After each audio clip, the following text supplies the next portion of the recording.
अलग अलग देवताओं की स्तुति की करने से अच्छा है कि माधव के श्री चरणों में अपना ध्यान लगाएं।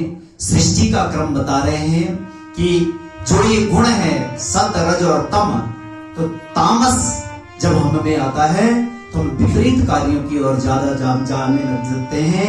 और इसी तरह जब हम रज मानी क्रियाशीलता जब हम में होती है, जब हम अपने कार्यों में पूरा अपना जीवन लगा देते हैं तो रजोगुण होता है। और इस प्रकार इन त्रिगुणात्मक स्वरूप से इस सृष्टि का संचालन होता है।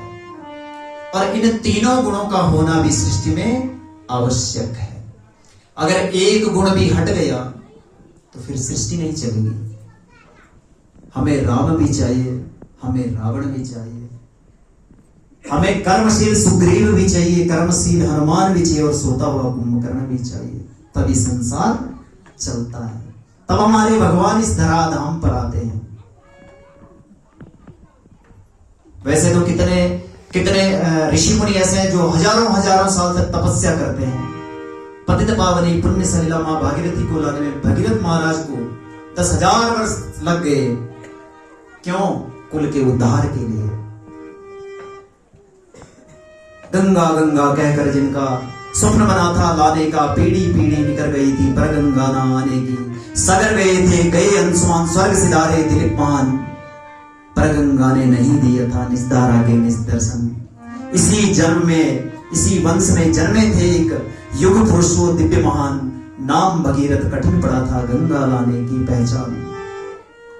कितने उसके पूर्वज गंगा गंगा कहते अपने साथ अयोध्या धाम से चल करके, जो इक्ष्वाकु वंश की राजधानी थी, हिमालय में आते, गंगोत्री में आते, हिमालय में बैठ करके तपस्या करते।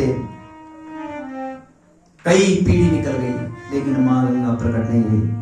तुम्हारे माधव इतनी जल्दी कैसे आ जाते हैं? हमारे राम जी कैसे फिर जो है रावण आदि, कुंभकर्ण आदि, कंस आदि को मारने के लिए इस धरती पर आते हैं? तो भगवान जिस भक्त के अंदर सामर्थ्य होती है कि तुम 10 साल की तपस्या कर सकते हो, भगवान उससे 10 साल की तपस्या करवाते हैं। और जिस भक्त को सोचते हैं कि इसे मुझे 2 घड़ी में दर्शन देना है, तो भगवान इस भक्त की रक्षा करने के लिए प्रहलाद के सम्मुख खंबे से भी प्रकट हो जाते हैं। बोले लक्ष्मी नारायण भगवान की। ये प्रकृति है हमारे नारायण की। इस प्रकार आगे ब्रह्मा जी नारद जी से कहते हैं